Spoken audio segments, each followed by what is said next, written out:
Space, the final frontier, where horror movie franchises go to die. While this statement isn't necessarily true from a sequel standpoint, the space sequel is usually the last theatrical release from the series, not including remakes or direct-to-video sequels. Think about it. Hellraiser Bloodline, the last film before direct-to-video films. Leprechaun 4, same story. Critters 4, same story. Jason X shares a similar fate. It's like a Viking funeral for these movies.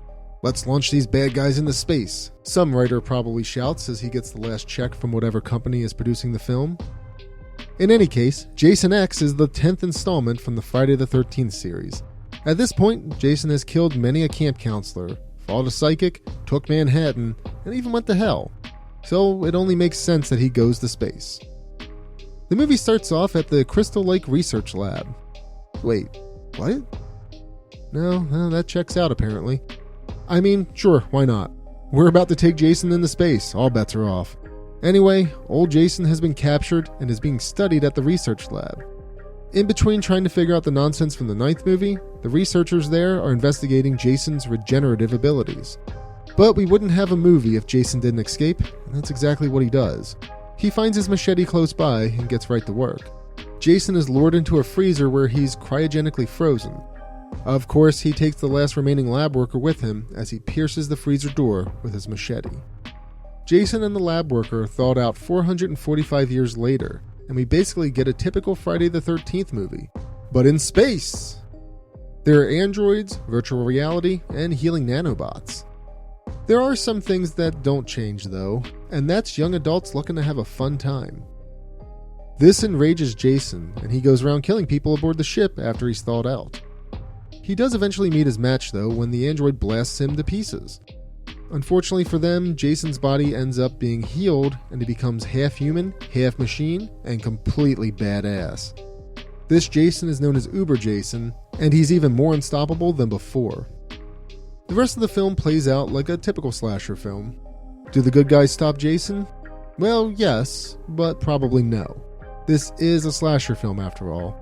Jason is launched out of the spaceship and lands on Earth 2, setting up a potential sequel. I guess I should explain that plot point. The reason that this group of space explorers is poking around the Crystal Lake Research Facility is because it is a professor and his students on a field trip. Earth was abandoned a long time ago because it became overpolluted and was no longer able to support life. Gotta get that social commentary in, right? Who are the real monsters here? It's probably still the mass murderer, but I digress. So Jason X is definitely the pinnacle of the franchise to me. Jason becomes an even more fearsome killer, and his cyborg form looks amazing. The film itself doesn't reinvent the wheel, but it does have some impressive kills. The one where he freezes a person's head and smashes it on a table is fantastic. There's even a callback to a kill from a previous film that was censored. It's a scene where Jason swings a sleeping bag, which has someone in it, into a tree. It isn't censored here, and it's the coolest kill in the film. I really wish they did more with Uber Jason though. Like another film, not necessarily more in this film. Unfortunately, it didn't do great in the box office and was pretty much panned. Jason X relied heavily on forced comedy, and that didn't always land. I enjoyed Jason X for the campiness though, pun intended. To be fair though, Jason X was really only made to keep the franchise going, while Freddy vs. Jason was stuck in production hell.